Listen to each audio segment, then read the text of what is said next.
వాళ్ళేం చేస్తారో తెలుసా? ఆత్మహత్య చేసుకుని చస్తారు.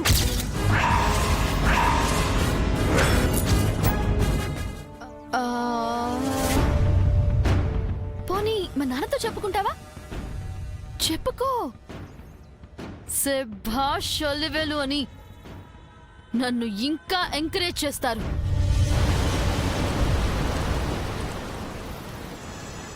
ఎలా ఉందిరా దెబ్బకి దెబ్బ? నువ్వు నాకు చేసిన మోసానికి నేనిచ్చిన గిఫ్ట్ ఎలా ఉంది?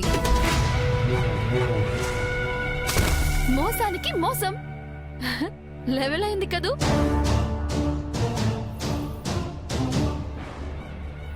ఏంటమ్మా వెంకీ అలా చూస్తున్నావు? నా ఇంట్లో నా మంచంపై నా పక్కన పడుకునే అర్హత కాదు కదా. నా రూమ్లో ఉండే స్థానం కూడా నీకు లేదు. రా బయటికి నడు. అలివేలు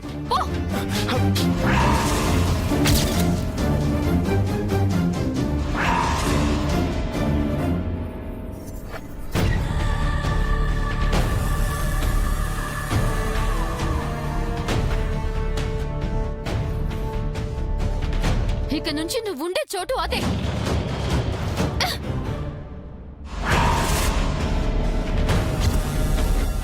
ఎవరితో చెప్పుకుంటావో చెప్పుకో.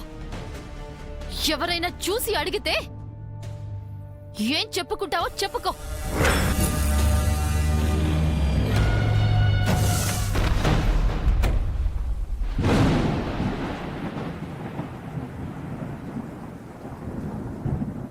Alivelu, cool cool cool.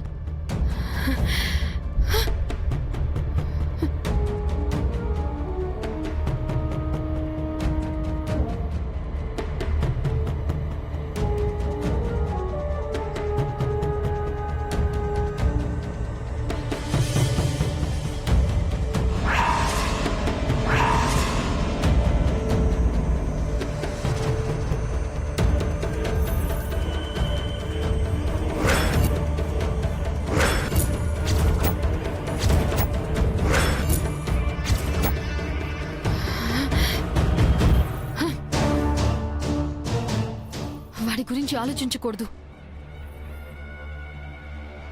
ఏం చేయాలో మాత్రమే ప్లాన్ చేయాలి.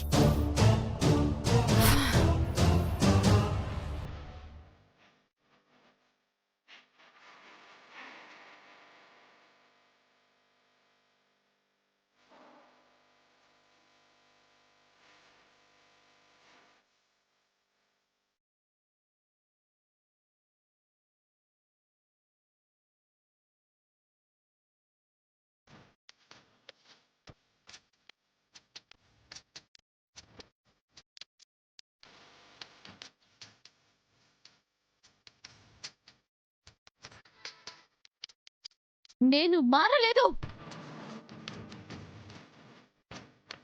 మారినట్టు నటించాను. పద్మావతి దగ్గర దొంగ ఏడుపు ఏడ్చి చచ్చిపోతానని నటించి దాని తాళిని నేను కొట్టేశాను.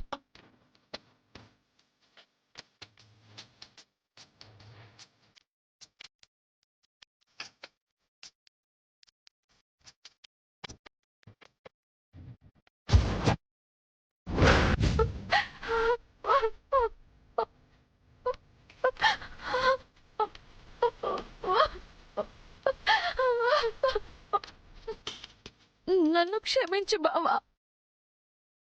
నేను నీకు చాలా అన్యాయం చేశాను. నువ్వెంతలా నచ్చ చెప్పినా వినకుండా మూర్ఖంగా ప్రవర్తించాను.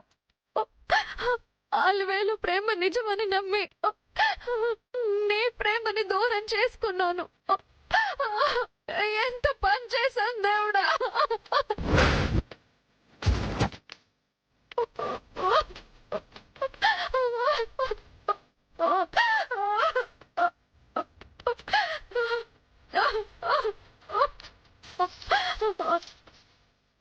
ఆస్తులు దక్కించుకోవడం కోసం దారుణమైన పన్నాగాలు పన్నిందనుకున్నాను గాని నీ కుటుంబంపై విషం చిమ్మడానికి విష సర్పంలా విరుచుకు పడుతుందని అసలు ఊహించలేకపోయాను బావా.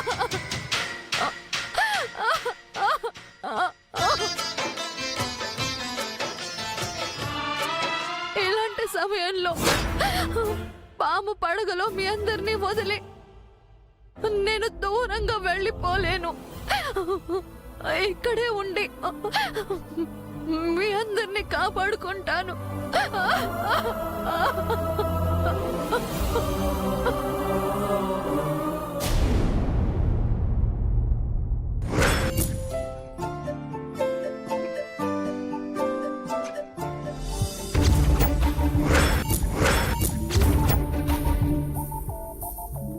అయ్యో అయ్యో అయ్యో, ఒరే రాముడు, జానకి, చిట్టి, అందరూ రండిరా.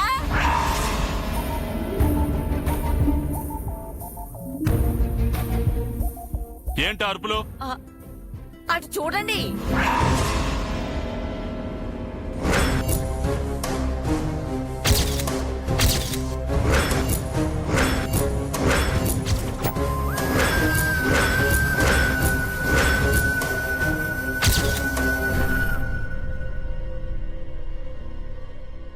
శోభనం పెళ్లి కొడుకు గదిలో పడుకోవాలి గాని ఇలా హాల్లో పడుకోవడం ఏంట్రా?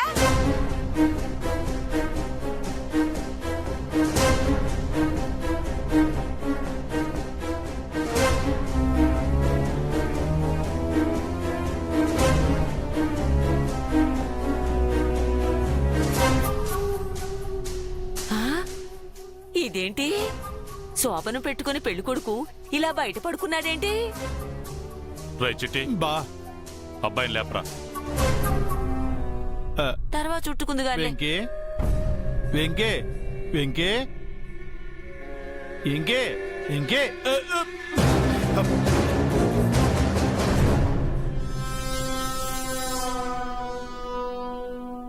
అవును బాబు, బయట పడుకున్నావేంటి బాబు? అది అది అది ఇది అంటావేంట్రా నాయనా, స్పష్టంగా చెప్పు. అంటే లోపల బాగా ఉక్కపోతుగా అనిపించింది, అందుకే బయట పడుకున్నాను. చలి పుడుతోంటే ఉక్కపోత అనిపించిందా?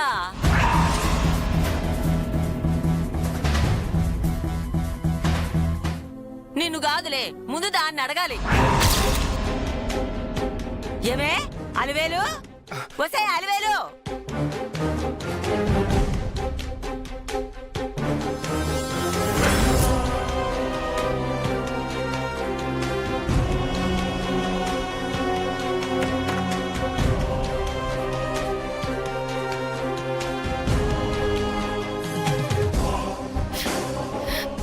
అలివేలు, ఏంటి అక్కడ కూర్చున్నావు? అబ్బాయి ఏమో బయట పడుకున్నాడు, ఏంటి ఇదంతా?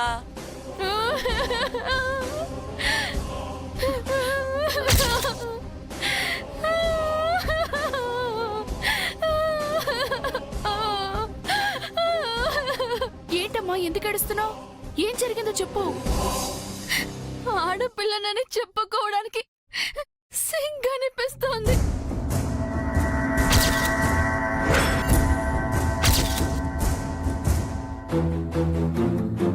ఏం జరిగిందో చెప్పవే. రాత్రి పరిచిన పూలు అదిగో అలానే ఉన్నాయి. మీరిచ్చిన పాల గ్లాసు పగిలిపోయింది. మీరు పెట్టిన స్వీట్లు అదిగో అక్కడ చీమలు తింటున్నాయి. వీటన్నిటినీ బట్టి రాత్రి ఏమీ జరగలేదని మీకు ఇంకా అర్థం అవ్వలేదా?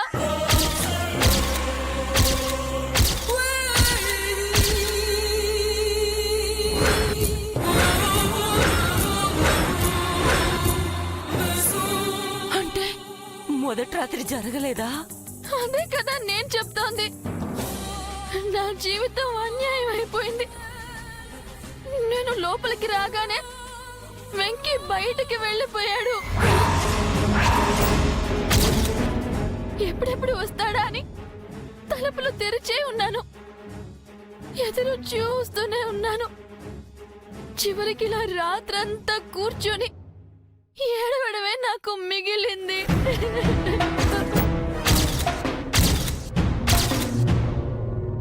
ముందు వాడితో మాట్లాడాలి.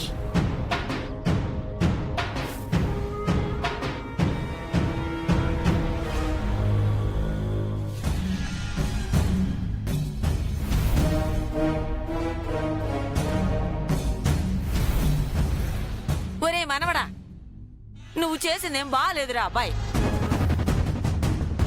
ఈ తండ్రి మాటని గౌరవించి నీ చేత తాళి కట్టించుకుంది. నా కుటుంబ గౌరవం కాపాడింది.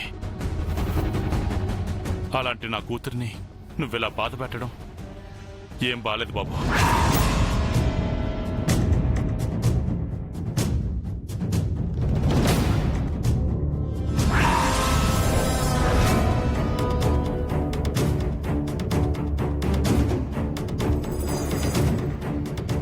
చూడు బాబు, అప్పటికప్పుడు తాళి కట్టడానికి నువ్వెంత మదన పడుంటావో, తాళి కట్టించుకోవడానికి నా కూతురు కూడా అంతకంటే ఎక్కువే మదన పడుంటుంది. అలా అని నిన్ను తన దూరం పెట్టాలనుకోవట్లేదు, కానీ నువ్విలా తనని దూరం పెట్టడం భావ్యం కాదు బాబు.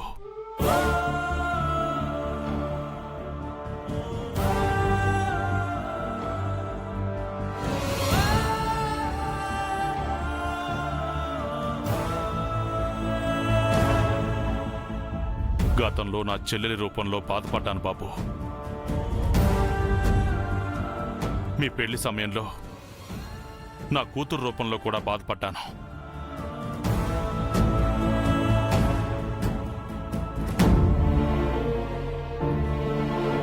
ఇప్పుడు కొత్తగా అల్లుడి రూపంలో కూడా ఆ శాపాన్ని అనుభవించడానికి సిద్ధంగా లేను బాబు.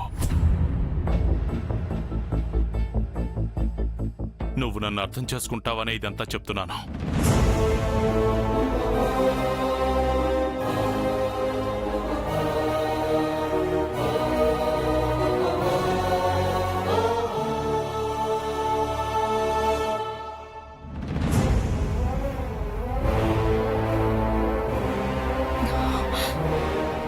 చూడు, పిల్లల సంతోషమే మా సంతోషంగా బ్రతికాం. మా కళ్ళ ముందు మా బిడ్డలు బాధపడుతుంటే మేము తట్టుకోలేం. దయచేసి అర్థం చేసుకో.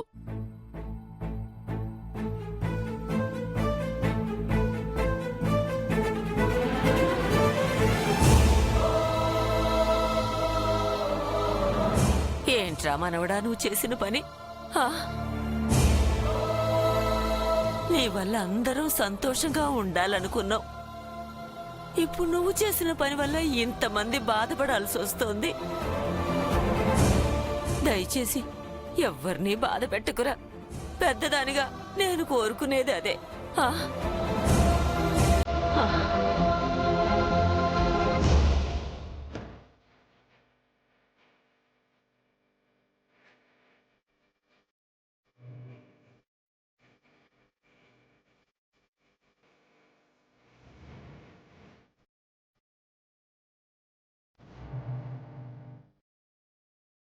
రే, భూదేవికే సహనం ఎక్కువ అంటారా, కానీ నీకెక్కడరా ఎంత సహనం?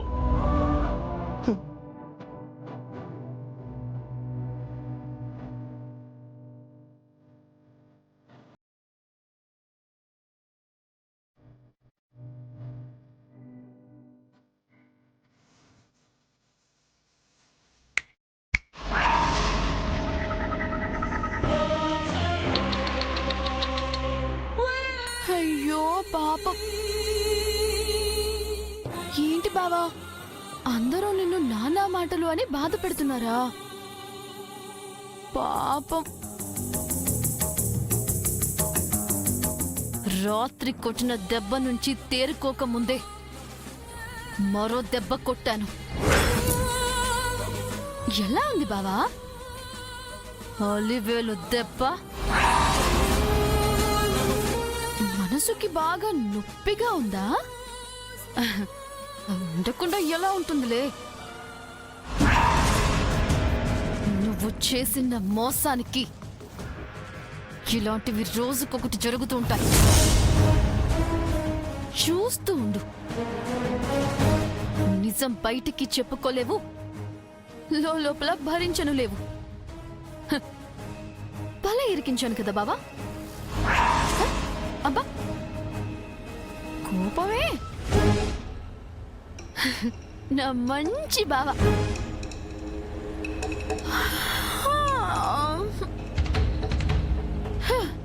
ఏదేమైనా రాత్రి భలే నిద్ర పట్టింది బావా.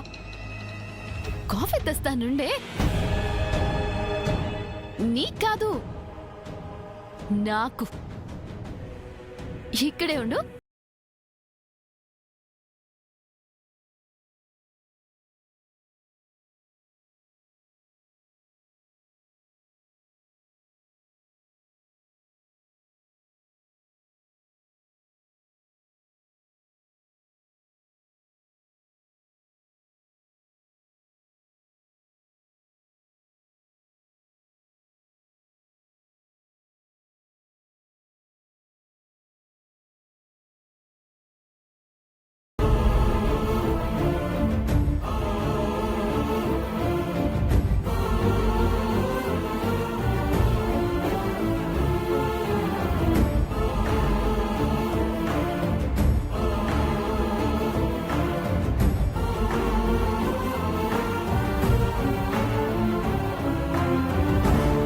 జరుగుతున్నవన్నీ చూస్తుంటే కళ్యాణ మండపంలో మీరు పంతానికి పోయారనిపిస్తోంది.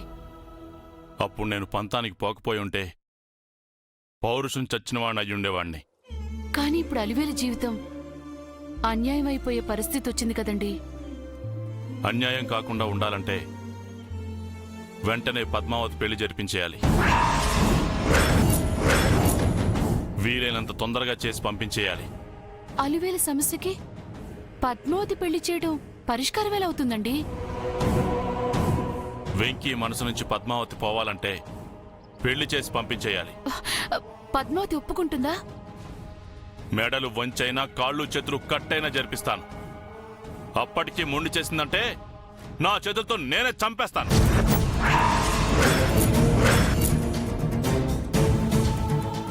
ఏంటండి ఆ మాటలు? కూతురు కాబట్టి ఇంకా ఇంకా క్షమిస్తున్నాను. లేదంటే ఆ సుభద్రకు పట్టిన గతే పట్టుండేది. రాయ్ చిటే, చిటే, ఒకసారి పద్మావతిని కూడా అడిగి. అవసరం లేదు. ఈ విషయం గురించి నువ్వు ఇంతకంటే ఎక్కువ ఆలోచించాల్సిన అవసరం అంతకంటే లేదు. బావా పేరాయికి ఫోన్ చేయరా. చేసి సంబంధం చూడమని చెప్పు. ఎవరికి బావా? ఇంకెవరికి? ఈ ఇంటికి పెద్ద శనిలా దాపునించిన ఆ పద్మావతికి. వారం రోజుల్లో పెళ్లి అయిపోవాలని చెప్పు. పద్మావతి మనసు మారాలంటే ఇంకా రేయ్! నీ సలహా కోసం నేను నిన్ను పిలవలేదు. నేను ఆజ్ఞాపించిన దాన్ని అమలు చేయమని పిలిచాను. ఆ పనిలో ఉండు. నా నిర్ణయంలో తిరుగుండదు.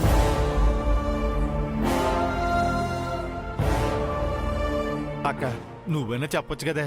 ఆయనకి ఎదురు చెప్పేంత ధైర్యం నాకెక్కడుందిరా? ఓ రకంగా ఆయన చెప్పింది కరెక్టేమో. ఇంట్లో సమస్యలైనా తగ్గుతాయి. అది కదక్క, పద్మావతి మనసులో ఇంకా ఈ వెంకటేశ్వర్లే ఉన్నాడే. బావ చెప్పింది చెయ్యి.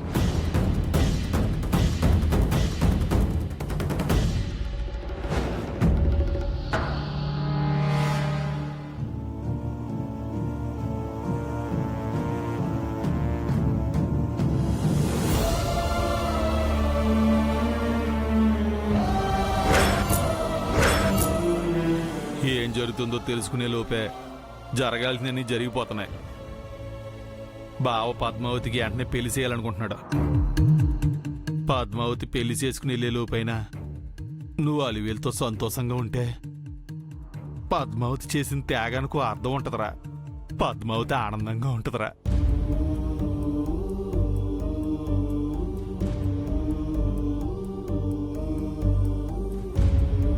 నువ్వు అలివేలుని బాధ పెడితే ఇంట్లో అందరినీ బాధ పెట్టినట్టు అవుద్దిరా. రే, నేను మాట్లాడుతుంటే నీ పాటికి నువ్వు వెళ్ళిపోతావేంట్రా? స్నానానికి వెళ్తున్నా బాబాయ్. ముందు నేను అడిగిన దానికి సమాధానం చెప్పు.